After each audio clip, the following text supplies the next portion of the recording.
All right, so today we have Tim Davis. He is the co-founder and chief product officer at Modular. Their tagline is "The future of AI development starts here." He was previously at Google, where he was product leader at Google ML, but also senior product manager at Google Brain and TensorFlow. So, Tim, welcome to the Data Exchange podcast. Great to be here. Thanks for having me, Ben. All right, so this is a two-topic conversation. So the first topic is Mojo, which is a new programming language that seems to tackle this famous two-language problem in machine learning. So what's the exact offering available right now? Yeah, so we can dive into language, or we can frame the problem. I'm happy to. Let's talk about what's available right now for people who want to try it, and then we can go more into detail. Yeah, sure. So so Mojo is a new programming language. It's essentially we like to say Python plus plus. So it is a superset of Python. Right now, folks can go to modular.com/Mojo. They can sign up to a playground, which essentially gives you notebook access and a REPL environment to execute the language, use the language inside a notebook environment. We have constrained that somewhat to, right now it's scaling out on a bunch of cloud instances. So you get, some small amount of compute allocated, some storage allocated, and you can play around with the language in a cloud environment and sort of begin to understand, the power of a language that, essentially enables you to execute Python, but then begins to incorporate system styles features. So things like, for those folks in your audience that are more systems programming orientated, things like meta programming, like auto tuning, like, it's a static language. You can add static things into the, static type representation, these type of things into the language. And so, at the end of the day, the goal is all of your Python code will execute, and then you can take parts of your code and essentially begin to write that in Mojo, and you will see really significant performance uplift from what you see today. And actually, even with untyped, for some of the untyped sort of Python code today, you will see performance improvements. And there's a bunch of very passionate users who have already gone and tested and benchmarked that code, and you can find a heap of articles on the web right now where even untyped like standard Python programs are getting anywhere from 5 to 10x speed up, just because of what we consider to be one of the world's most advanced compiler and runtime stacks. And so that's why it works that way. So a couple of quick questions. First, obviously your tagline, "The future of AI development starts here," implies the company itself, the focus is AI and machine learning. Yeah. And then secondly, the target audience for this is who? Because as you know, Tim, most people who use Python, they don't really encounter that much the two-language problem because they're using TensorFlow or PyTorch, and the creators of TensorFlow and PyTorch hide the two-language problem. So is it mostly for machine learning? And if it's mostly for machine learning, who's the target?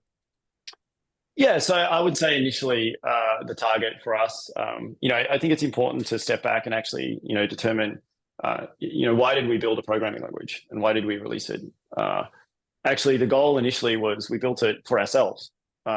We are building a next generation, lower level machine learning infrastructure stack that will, that candidly over time will climb, and it will be a developer platform that will be, that will enable, your ability to scale machine learning workloads in a way that the world has never seen before, and I can explain why.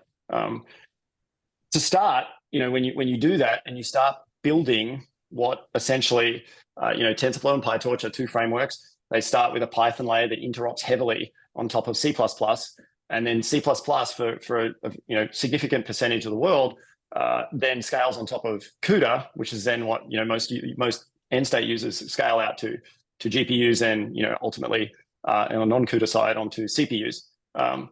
So we needed a programming language that will enable us to talk to many different hardware types And because of the underpinning infrastructure that we're building on, we, many years ago at Google, Chris and myself and a large percentage of our team worked on some infrastructure called MLIR, which stands for Multi-Level Intermediate Representation, which is essentially a way of enabling programs to more easily scale to different hardware types. And so initially what we needed to do was to be able to figure out how could we build a syntax that enabled us to move faster on top of MLIR. And so the motivating use case for us initially was to develop a programming language that would essentially provide better syntactic sugar for MLIR. And so Mojo was subsequently born. And initially the language was very much designed for, very low level systems programming, having deep things like being able to control memory and being able to write high performance machine learning kernels on different hardware types. And we do that because we base our infrastructure on top of MLIR, which your audience can go and find a little bit more about if they punch that into Google. Which coincidentally, Chris Ladner seems to have invented many of these things. Correct. I mean, all the way down to the what MLIR depends on, which is LLVM, right? Correct. And so I think the I can talk all about MLIR and its evolution and how it became a thing too. So actually, Chris, quick question for our audience. So you mentioned CUDA. So does Mojo? I don't know how to politically say this in front of NVIDIA fans, right? So does Mojo lessen the importance of CUDA? No, I don't think so. I think as Mojo becomes more complete, I think the way we like to think about it is that the world needs access to many different hardware types for many different reasons. And today there's not a really great programming model to enable that. And so what we're trying to do is to in our stack, and we can talk this when we get to the unified AI engine. But very much what we're trying to do is just open the world of machine learning and AI accessibility and programmability to more hardware. So I think, and I'm not quite sure how many of your listeners know that there's an enormous amount of compute. Clearly, we can talk about memory and compute that happens in the cloud. But the truth is there is also an enormous amount that happens on the edge and that happens on mobile phones. And probably a lot of users pick up their camera and take a photo. Most users interact with these systems on their mobile phone. Yeah. Exactly. So you take a photo, you're already being exposed to what are, quite sophisticated AI pipelines for photography. And so, the truth is today, there is not a programming model that enables you to scale easily between those different types of devices. And nor is there really for many other hardware vendors around the world, a software stack that makes it easy for them to plug into so they don't have to keep evolving at the very fast pace that AI is evolving and the frameworks are evolving. And so, to some extent, there's actually hardware, but the best software stack is tied to one hardware, which is NVIDIA CUDA, right? So, some people might say actually AMD, for example, has great GPUs, right?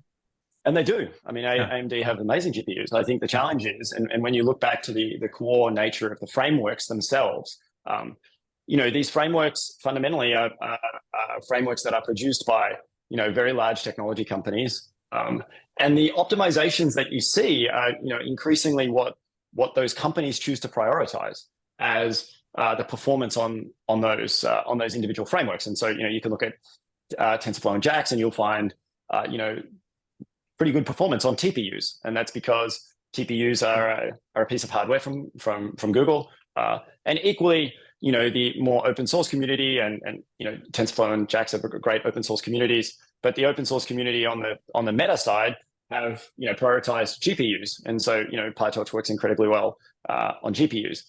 And the truth is, part of that is also because Meta has heavily invested in scaling out NVIDIA GPUs inside their own stack, and so they need it to work proficiently because their core product fundamentally is a news feed, a large recommendation system, getting users onto new virtual worlds and these type of things, and they're using the technology to solve business problems. And so at the end of the day, they will orientate their prioritization criteria to enabling that. And I think that makes sense. The question though is, for the rest of the world, how do you open choice even greater?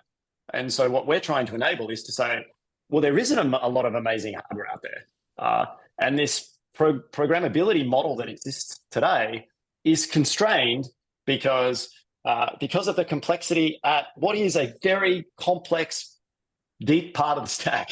Right. And so, I think Chris and I came together at the end of 2021 after many, many, many years of working with, just a huge, broad section of the industry, frankly, across, enormous compute that you see in data centers and scaling and partitioning these models, and, being able to look at, how you take from floating point representation all the way down to, smaller, types like int8 and so on. And, then how do you also get all the way down to the edge, where there's also a deeply massive amount of compute that's executing out there. And so, when you take a step back and you see the industry today, what we saw was there is an enormous amount of fragmentation across the board. There's fragmentation at the hardware layer. There's fragmentation at the software layer. There's even fragmentation at, how you do feature processing, how you do data processing, and so on. And so we said, well, if we're going to build a new stack from the ground up, and we're going to invent new ways of doing things, which we have done in our infrastructure stack, we need to take a complete rethink from the ground up, from the way that, from things are laid out on the hardware, from software, and how you actually build a representation that enables, incredible performance in a way that's simple for the user to reason about. And I think this is the thing when you center on things like efficiency, which is so key in machine learning and AI. I think it's really two things. Getting more key now. As listeners that interact with all these LLM APIs are beginning to realize there's a lot of latency and cost. Right. So efficiency is becoming even more front and center. Yeah, and I can talk a lot about LLMs, but I think one of the big things that I like to think about with efficiency, it's actually, there's sort of two ways to think about efficiency. There's computational efficiency and like efficiency on the hardware itself as you take a program and you layer it out. But then there is just the developer efficiency, like how quickly you can write programs, how quickly you can deploy these, how quickly you can, realize, even separate from a compute efficiency, is there even business value in this use case? And a lot of the customers that we speak with, one, they have very fragmented stacks. I think this is pretty consistent, out there in the industry. They're using both TensorFlow and PyTorch. They're using many different types of serving. They're using many different languages. And so, part of what they really want is a simpler world. They want to defragment this infrastructure, and they want to say, can't we just have one thing that works great and that enables us to quickly iterate on what are the most important use cases for our business to get, whether it's an open source model, whether it's an internally trained model, deployed to actually determine if there's business value. And then once they say, hey, actually, wow, there is some business value here, what they then want to be able to do is very quickly tune that to be efficient and scale it rapidly. And that will either be to, increase some metric for engagement, acquisition, retention, decrease some cost through, back-end efficiency, better being able to understand customer queries. There's, a million things that you can apply it to. So with everything you said in mind, so how does that justify the creation of a new programming language? Yeah, so you want a programming language. So you go back to, we like to think about the world, really, there's two key loops in machine learning. There's a loop that's attached to the research community. They like to build research. That is a very Pythonic community. And the reason for that is Python is a beautiful language. There's a lot that is amazing about it. But researchers like it because they can prototype quickly. They can, they're not necessarily... And they're also machine learning people. They're not systems Correct. people. And they're not systems people. Yeah. And so, and like, if you go back to that, though, that's an interesting point, Ben, because if you go back to it, like, for many researchers, like the core goal is to build incredible research and get it out to the world. That's what they want to do. That is like their intrinsic motivation. And so, when you have that, what they want is to move fast, to innovate on research, and then build on top of that research to make more research. Like, that's their goal. And it may not necessarily be to get this into production. That might not be their intrinsic motivation, as much as it is to publish their research, to enable the rest of the world to see it, build on top of it, and continue to do incredible things, right? By the way, even researchers have the problem of different frameworks. Because, for example, you read a paper from Google or DeepMind, they may be using JAX, but you're more familiar with PyTorch, right? So. And then, to reproduce that once it's released, there's different hardware constraints. They're using different frameworks. There's different performance overhead. Like, you can go through it. But the truth is, like, when you look at the programming model, it is still in Python. And but then you go over to the production world, and certainly there's many customers out there who are deploying Python in production. They're probably paying some cost for that because the language itself is, doesn't necessarily scale, is interpreted by nature, et cetera, right? But what you say is, well, imagine if you had a world, and this is what we did. We said, imagine if there was a world where researchers could write research and they could publish it. And you should look at the data on the number of research papers that are released each year, and then the number of valuable business use cases that actually materialize. And we started to ask ourselves the question, what if it was way easier to have a language that enabled you to go from research that still embraces all the amazing things of Python, but enabled you to take that research and quickly put it into production in a reasonably performant way? I mean, like, what would that unlock for the world? How would that change the world in many ways? And so, I think that we got pretty excited about that. That was something that was like, maybe there is, maybe this cap on innovation is limited because of the technology infrastructure that we exist in today. Imagine if we took that off. And so, I've worked on many projects across many years with AI, and more often than not, like, one, reasoning about the target hardware is very challenging. Getting it within the, to your point earlier, the QPS throughput latency constraints of the target hardware is very challenging. Having talent that can actually scale and move quickly is also very challenging.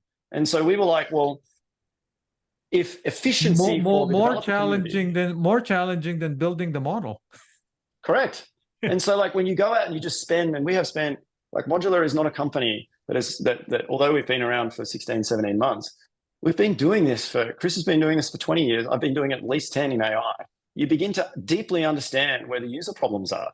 And so we said, like, one of the critical user problems, clearly, is how quickly can developers move, and how do we get them moving more efficiently on the developer velocity, purely as how they write a program and how they get that program from a research modeling world into a production world. And so, then we started to realize. If you were to explain Mojo, the programming language, to a CEO, what are your 2 or 3 bullet points? Yeah, it's basically, the way I would say it is to say more usable, performant, and efficient both computationally and from the time spent language than anything that you are using today on Python, and we believe over time, than many of the other systems level programming languages. And so one of the big things that we tell users, and one of the core theses of our company, is we meet users where they are today. You don't have to change your code to use it. It drops in as a replacement. You can begin to prove if it's valuable for you and your business. And if it is not, you can just go straight back to what you were using. And that is a very big deal for many, many businesses, because the idea that they go and integrate deeply with a technology set, and then it's not quite what they thought, is a huge cost to them. And so the idea that we just drop in and it works, and then that you can layer on, performance over time. Again, we're out of the box. I was saying that, we still even provide some benefits directly out of the box, but certainly over time, your team begins to go from a Python community that can begin to slowly learn systems level programming. You can really, really change the nature of your business very significantly, both on how fast your talent moves, but also clearly on computational efficiency and how you are using hardware, cloud VMs, on-prem VMs, how your programs are executing. And you can do it in a way that, the world has never seen before. And so we're pretty excited about it. So I'm really glad actually you didn't try to introduce a new programming language. Exactly. I And mean, of course we could have.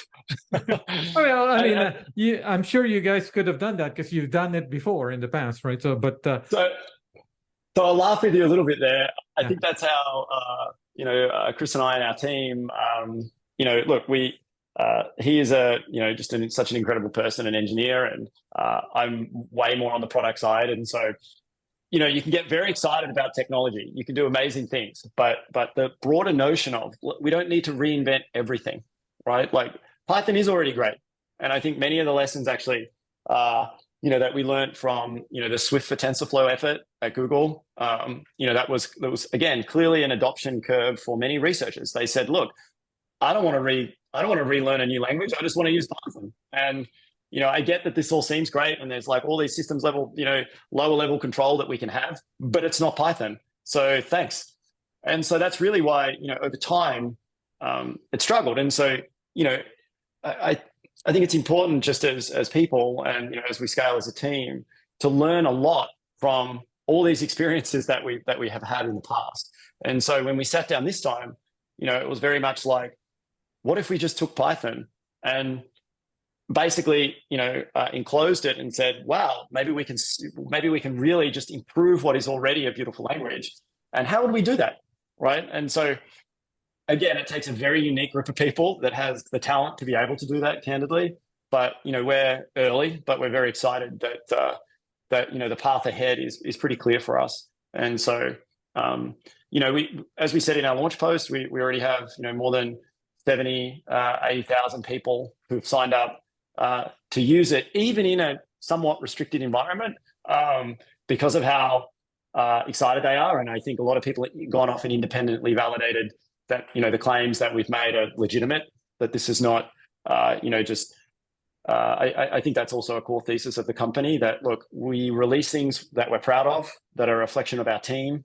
And so, our team is just such an incredible group of people. And so, clearly, one of the things we're working on is to get this, as a downloadable tarball, and folks executing this locally on their machines and doing all sorts of amazing things. But we have a bit more work to get there, but hopefully that's coming very soon.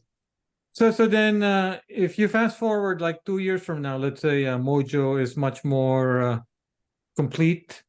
Does that mean that if someone were to, I don't know if this is going to happen, if someone decided at that point, hey, I want to write a new TensorFlow type framework, they would just write it in Mojo? I think that's an interesting question. I think yes, I'm going back to this two language problem. Yeah, sure. I think that's clearly something that is a great thing to think through. I think that the world of not having to sit on top of C++ and fundamentally over time having more choice and being able to scale to hardware more easily, which is really what the power of the MLIR ecosystem allows you to do. Reason about hardware better, build a better abstract, intermediate representation of a program, reason about it better, and therefore abstract it down to hardware better. Geez, wouldn't that be amazing? Because my view is, when you step back and you look at humanity and you look at the way that AI is impacting the world, we want more people in the space. We want more people looking at it. We want more people holding it to account. We want more people being able to say, hey, look, because it's easier to reason about now, and I'm not restricted by the economic cost of not being able to access the hardware. I can actually run a really, really performant program on a piece of hardware that I could never before. Now I can contribute to this movement. That's a great thing for the world. That means that when people are worried about things, they can begin to dive into them and investigate them, and it's not out of reach for them.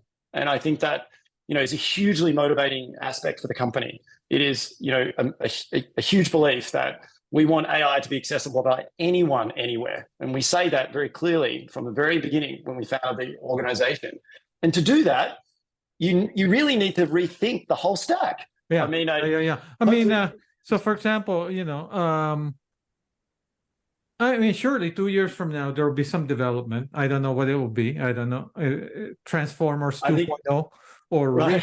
reinforcement learning 3.0 or whatever, right? So, Right. Sure. I mean, the ML researchers are not sitting idle, right? So there will be some new breakthrough. So can that new breakthrough then be written in Mojo, right? So We certainly hope so. Our belief is that we will continue to invest in the language. It is very important to Modular as a piece of technology. Our stack is increasingly utilizing Mojo in all ways. So for us, it's an imperative that we continue to build and expand it. So we're certainly not going to stop that. But I think more importantly, I think it is something interesting to reason about. If there was a world where you now were able to build, new machine learning or AI-related frameworks that had a level of control that, enabled you to scale to more hardware faster, and also enabled researchers and production engineers to unify around a single programming model. And so what that does is it says, well, hey, amazing. Maybe I can write my data pre and post processing operations that maybe a researcher originally wrote in Python that now you can begin to move into a systems, just a systems feature of the same language, which is pretty incredible. Yeah. And then begin to, build that into a broader stack that just works together. I mean, that's our goal, is to simplify the stack. And so, Mojo is a enabling part of that, but clearly there's a lot more work to be done on, the raw engine and, how you continue to focus on memory utilization and, flops and all those type of things, which is, where the engine itself comes in. But certainly, I love your thinking, Ben. I think that is certainly, we spend a lot of time, brainstorming about all the cool things. I mean, because my thing is surely we're not Transformers. It's not the end of the story, right? So I mean, yeah, and so I mean, and what an amazing 3 years example. from now, something will happen, right? So, but to build on your thought, right? Like, I was at Google when Transformers were created, and it was amazing, and that was just such an incredible group of people that worked on that. And often I think we spend some time at Modular thinking about this. It's like, but how many people can't invent the next Transformer because they are restricted by compute, they are restricted by not understanding the space well enough, they are restricted by not being able to reason with what is somewhat, or hardware, lack of hardware. Exactly. I mean, right? they may have hardware that they can use, but there's no software stack for that hardware. Exactly. And so if you turn to those people and you say, hey, look, the world, the future's bright. There is something now that can enable you to unlock use cases like you never thought you could. I totally agree with you. Like, I don't believe, and certainly we at Modular, when we started the company, we thought, let's innovate, let's build something new. Let's, the people who at the time told us this is impossible, well, we didn't believe that, and we don't believe it now. And so I don't, I love to think that there's a world out there of incredibly talented people who can take our infrastructure and our tooling and go and do amazing things with it. And we will try to enable that in every single way we can. So, as far as Mojo, what is open source and what is the license? Yeah, so now we haven't open sourced anything yet. We talk about this a little bit on our documentation. I think, I think you can look at, at Google, I was very heavily involved in, open sourcing strategy, and, there's a lot of amazing things we did there. I think Chris's reputation and, background speaks for itself. I think we will definitely, be working to build the core language features out in the short term. We would prefer to do that in a way that enables us to move quickly. And, candidly, as much as we, there's just such an amazing and incredible group of people out there, it's easier and more streamlined for us right now just to focus and move forward on, what we believe are the priorities for our organization. I think in the long run, open sourcing is something that we want to do. What it looks like, how it's structured. Honestly, these are all. Will there be a Mojo language foundation, right? So.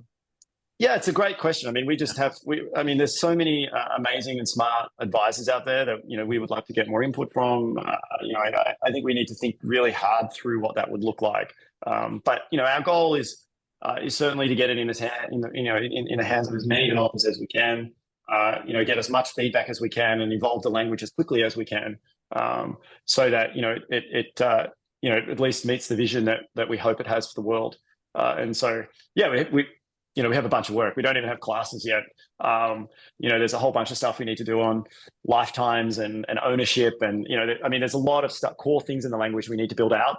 But we're pretty hopeful in the next 6 to 12 months that they'll round out pretty quickly, and I think people then will really begin to see the power that the language provides. So at this very early stage, we're recording this late May. What is the coolest example you've seen that a non-modular person has created? Yeah, Jeremy Howard. Jeremy Howard. Doesn't count.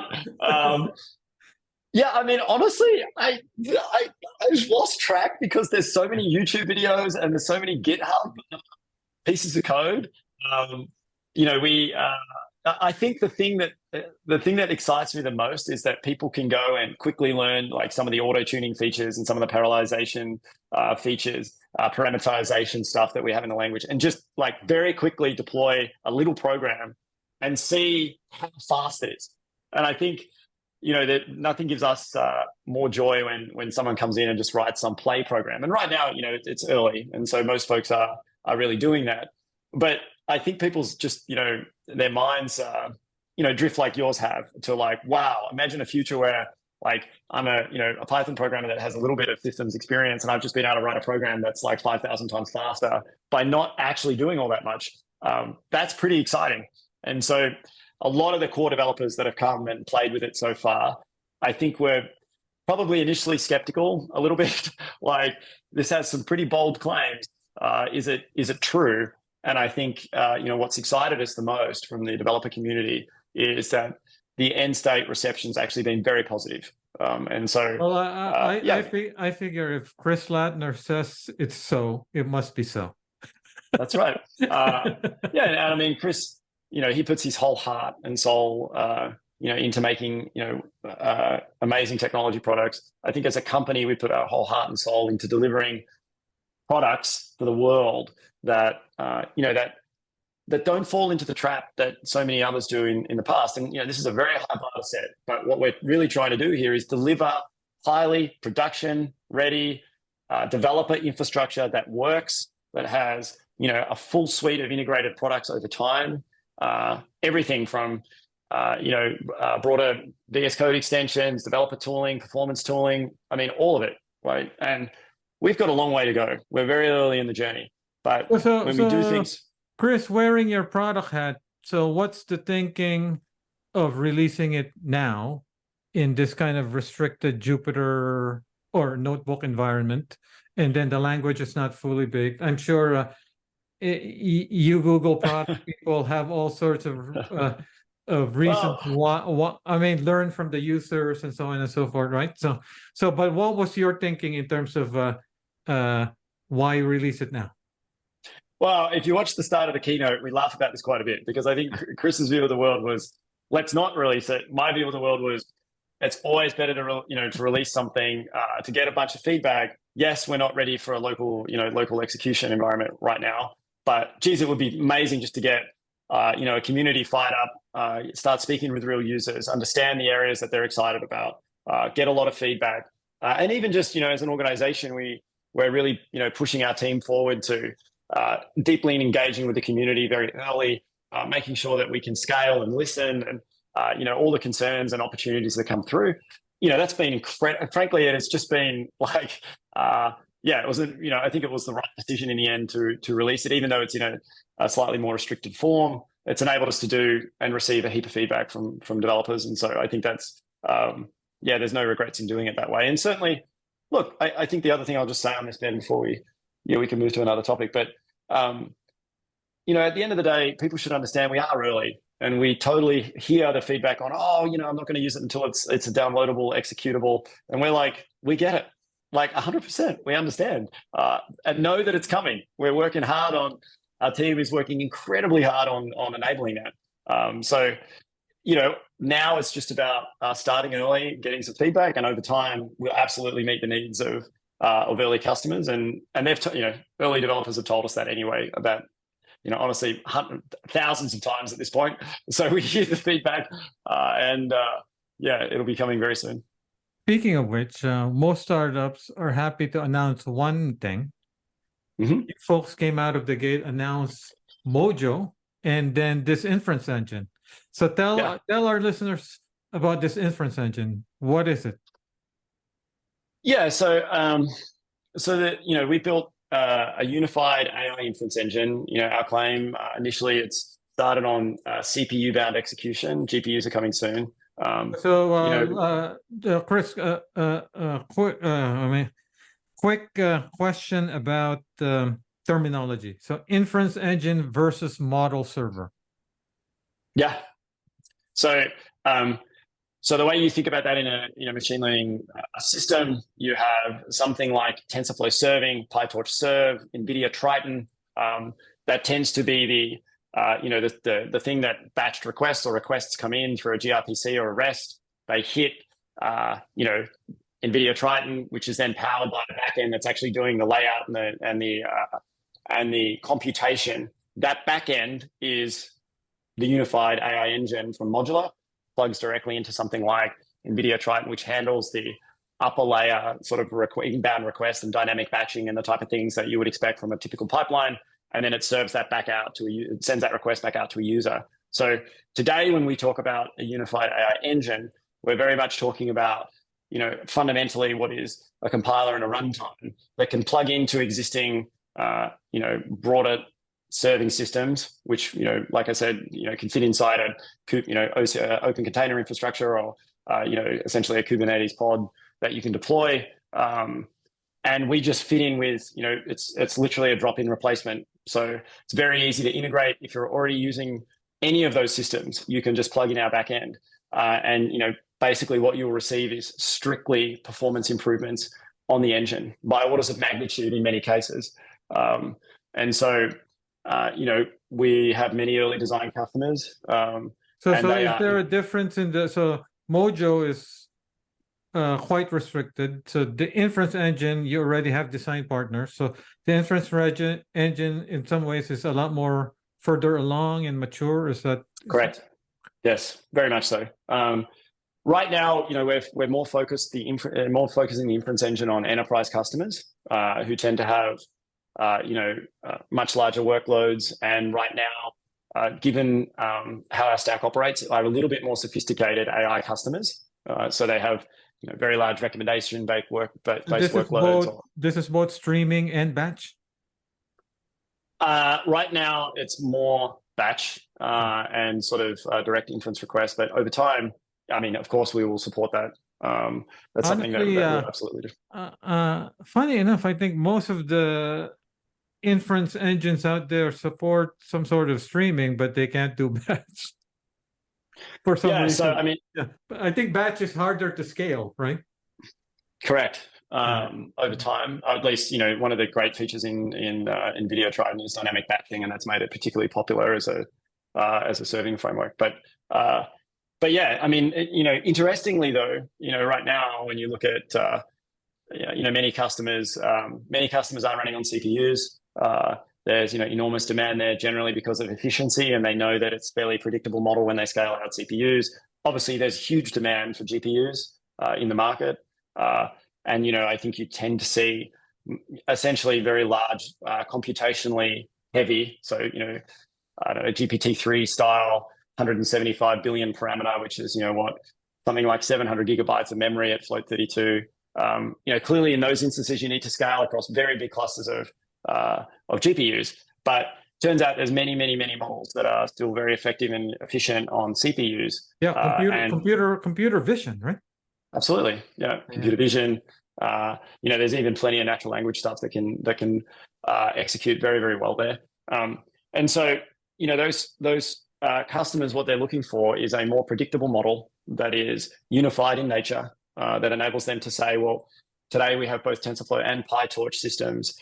We would like a more predictable programming model that enables us to scale. And then secondly, which I think is very important, part of what we talked about early, is you can scale this across hardware types.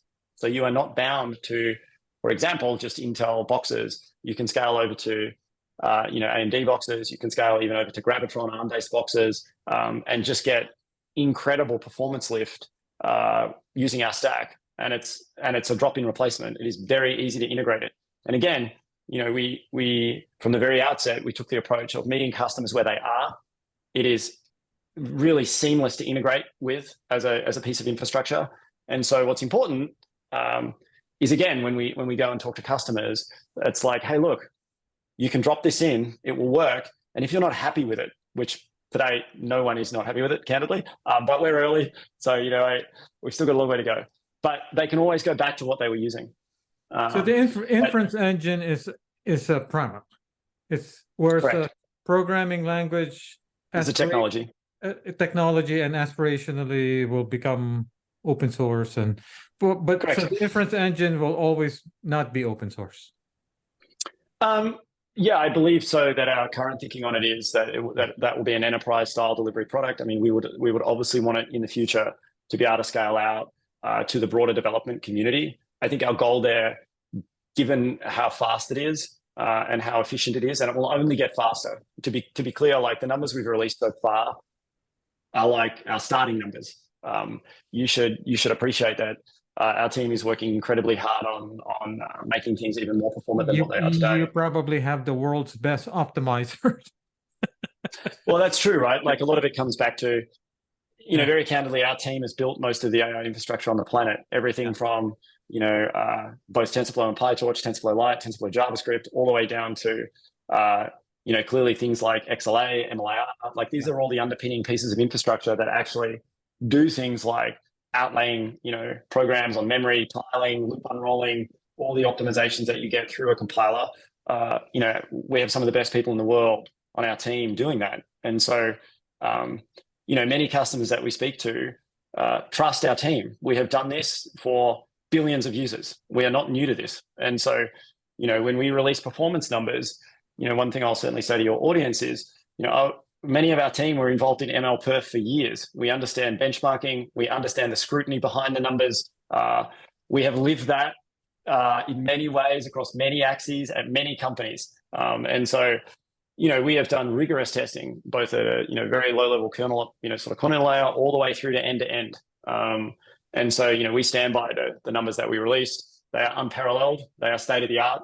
And I think if you go and read some of the blog posts, the typical adoption of this inference engine is it I'm on-prem or I'm on cloud using some managed service in the cloud that I'm not completely happy with? So what's the typical typically, I mean, we've had huge demand for the engine itself from a massive portfolio of enterprise customers, candidly.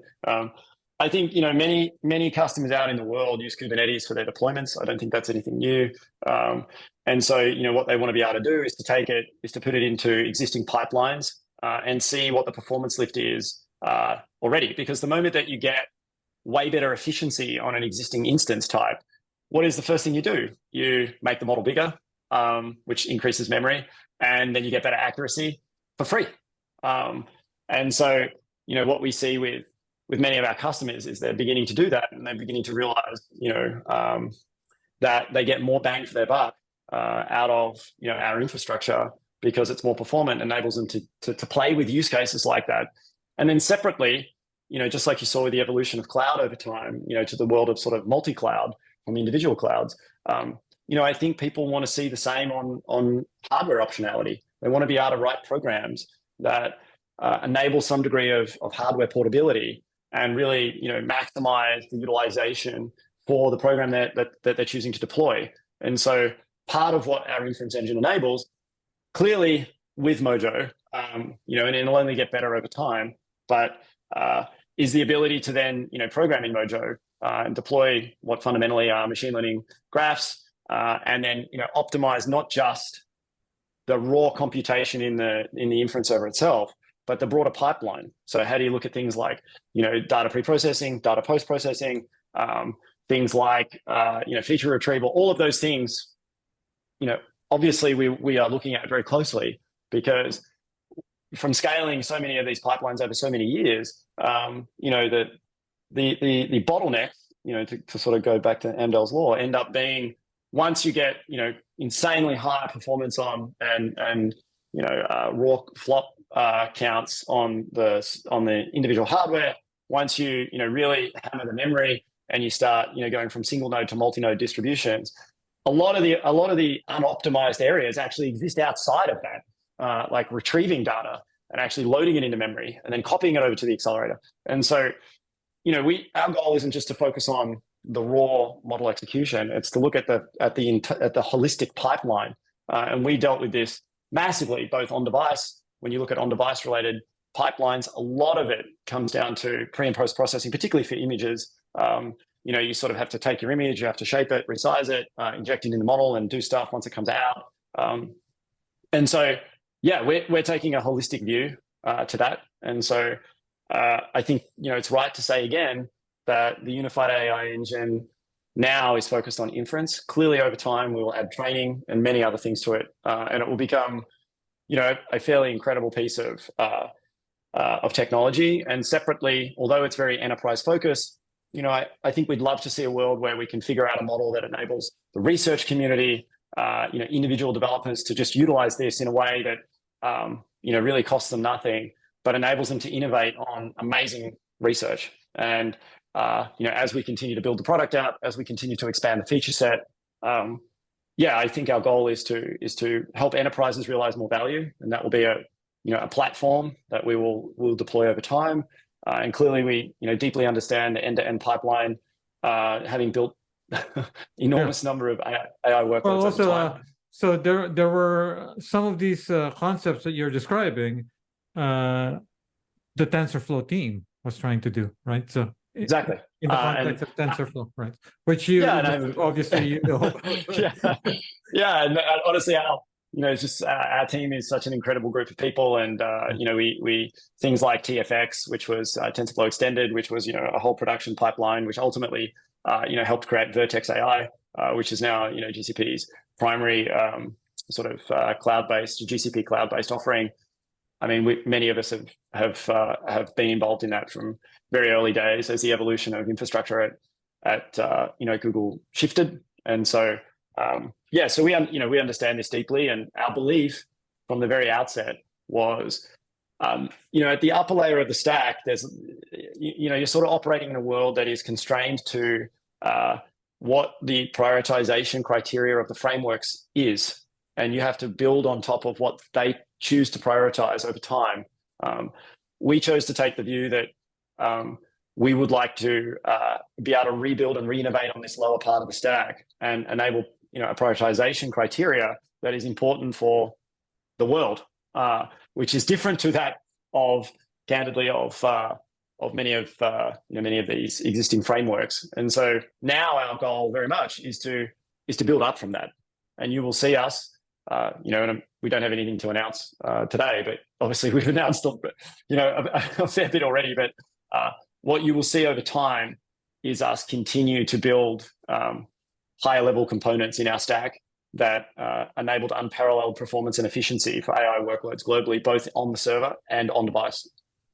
By the way, Tim, one of the trends that has become clear just in the last couple of months is so while the media is obsessed with these large language models created by Google and OpenAI and Meta, it seems like enterprises are starting to realize a couple of things. One is they may want their own custom language model for a variety of reasons, right? Security, ability to move faster, domain specificity, IP, and so on and so forth. And then it turns out that maybe you can get by with, I hate to say it, medium size, because there's still a few billion parameters inside. Right.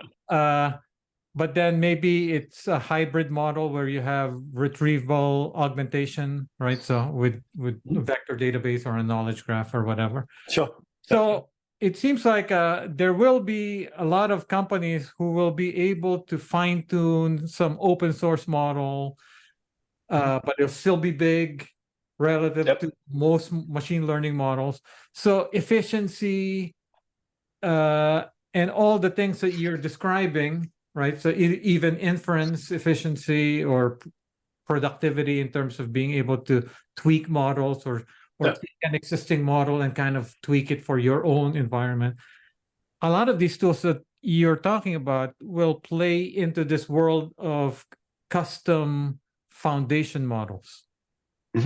Is that am I correct? Absolutely true. Yes, and I think you view today, like if you look at things like, I think one thing we talked a little bit about in the keynote was the existing AI frameworks weren't really designed for large model inference. I mean, they weren't really almost designed for in many ways it was purely just scaling training on many of these frameworks. But over time, it's become clear that we like to say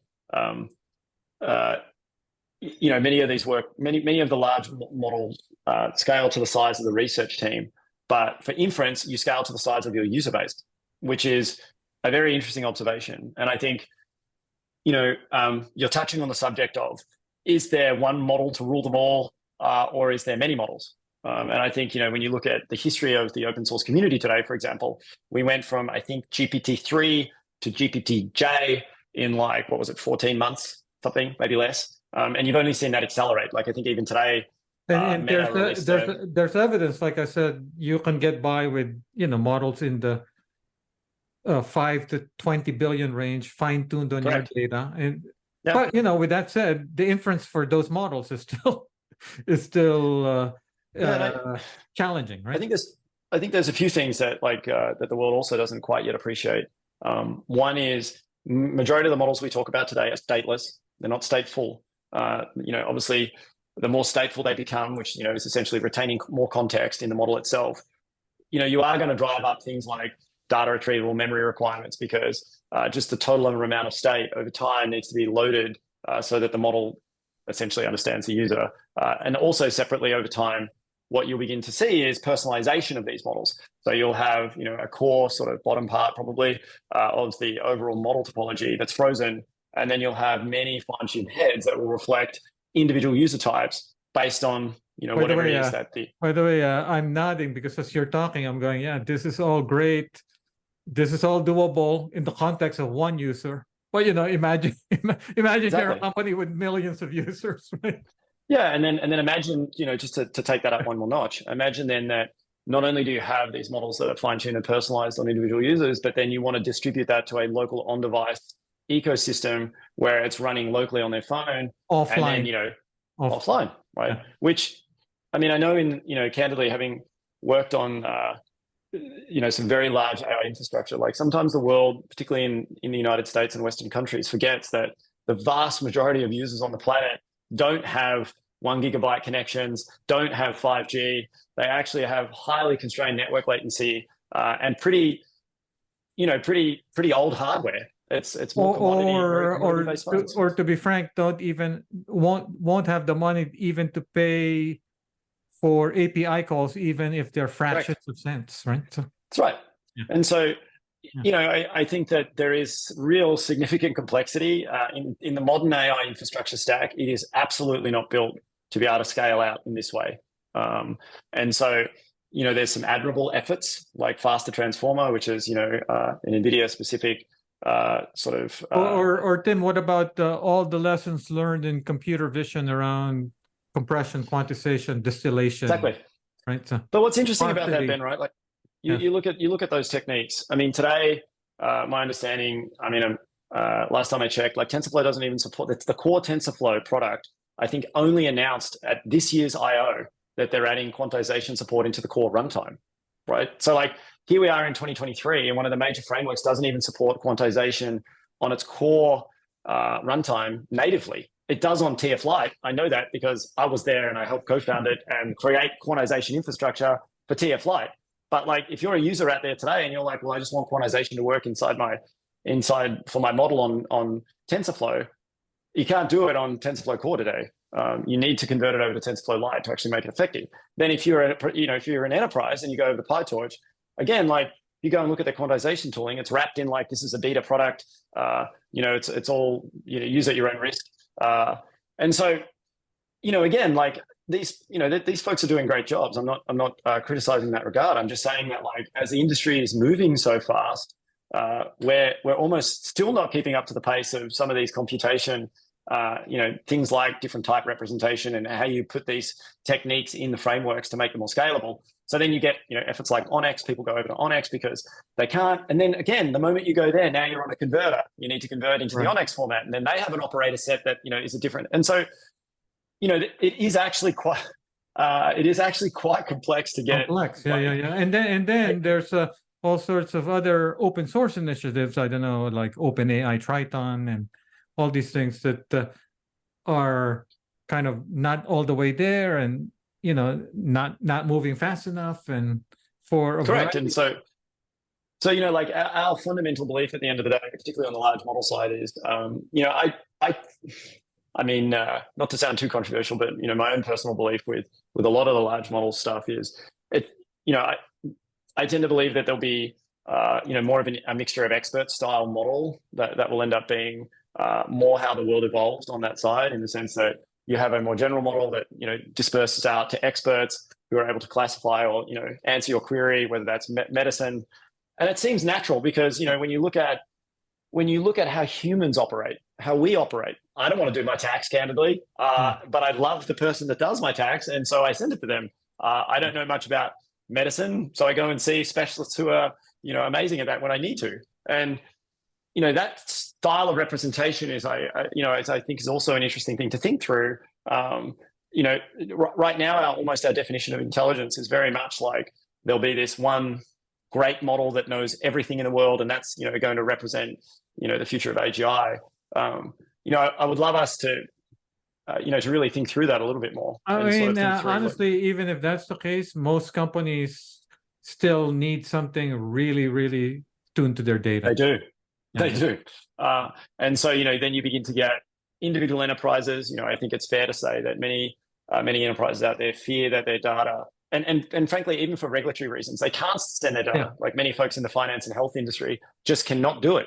It doesn't matter. And so, I